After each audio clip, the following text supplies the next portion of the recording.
It started like any other Friday night. I was stuck at work, trying to finish up the week's reports before the system update locked me out for the weekend. I remember checking my phone around 6:30. A text from my mom popped up. On our way. Got a roast in the car for dinner. Hope you're hungry. I smiled. My parents live about an hour away, so spontaneous visits are rare, but they're the kind of people who show love through food. I texted quickly, "I'll be home by 8. Can't wait." They didn't reply, but I figured they were driving.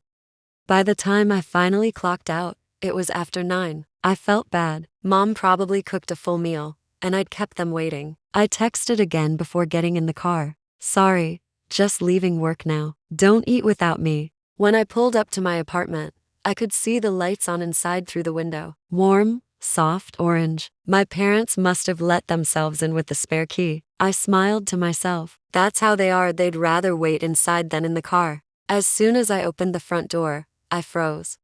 The smell hit me immediately. Roast beef, potatoes, carrots, everything my mom used to make when I was a kid. But it wasn't the smell that made me stop. It was the sound. Laughter. 3 voices, faint but unmistakable, drifting from the dining room. My mom's laugh, my dad's deeper chuckle, and mine. Someone who sounded exactly like me was talking and laughing with them. I stood there, frozen in the entryway, staring down the hall toward the kitchen. The light flickered softly, shadows moving across the wall as the voices continued. I could hear plates clinking, silverware tapping, the sound of people eating dinner. My heart started pounding. I thought they were watching an old video or playing something on the TV, but I hadn't left anything like that out. The laughter was too real. The timing, the overlapping chatter, it wasn't a recording. I stepped closer. "This was great, Mom," I heard my voice say from the kitchen. "You didn't have to go through all that trouble." She laughed.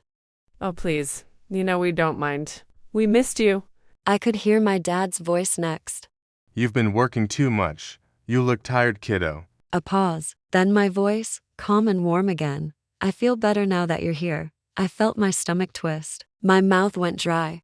They were talking to someone who sounded exactly like me, as if nothing was wrong, as if I were sitting right there with them.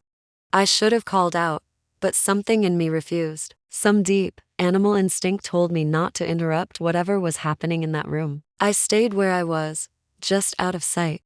After a few minutes, the conversation grew quieter. The clinking stopped. I heard my mother's voice, softer now. We should head home soon. It's getting late. "Stay a little longer," my voice said. Something about the tone was off, too smooth, too controlled, like it wasn't really a suggestion. There was a pause, and then my dad said, "All right, but just a few minutes." That's when I heard movement, chairs scraping, footsteps. I panicked and stepped back, into the shadows of the hallway. From the angle, I could just barely see into the dining room.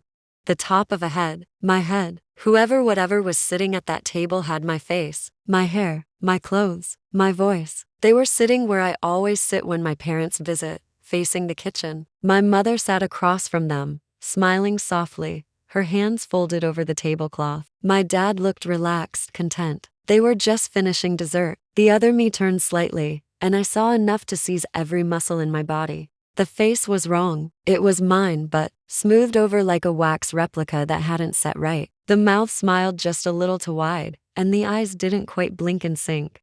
And my parents didn't notice. The thing that looked like me leaned back, laughing softly at something my dad said. It reached out and touched my mother's hand. She squeezed it. I couldn't move, couldn't speak, just watched.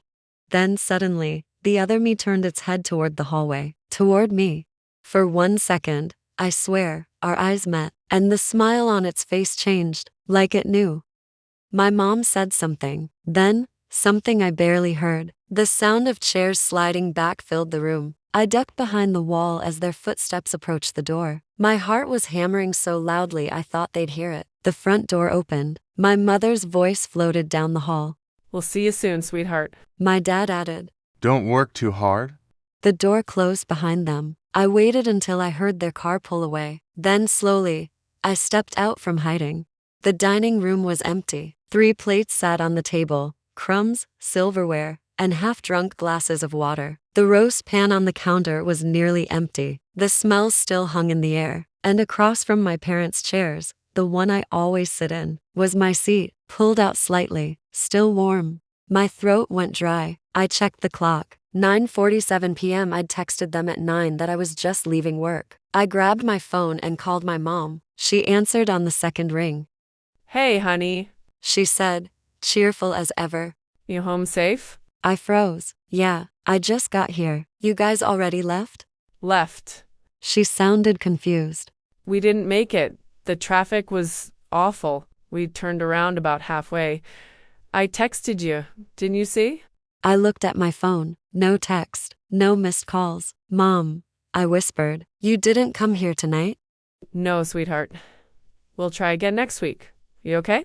I hung up without answering. The apartment felt smaller now, heavier. The smell of roast beef turned sour, like meat left out too long. I noticed something I hadn't before when I walked to the table. My plate, the one that thing had been eating from, was empty, spotless. But beside it, tucked under the fork, was a folded napkin. My name was written across it in my mother's handwriting. I unfolded it with shaking hands. Inside were 4 words. Thanks for the dinner.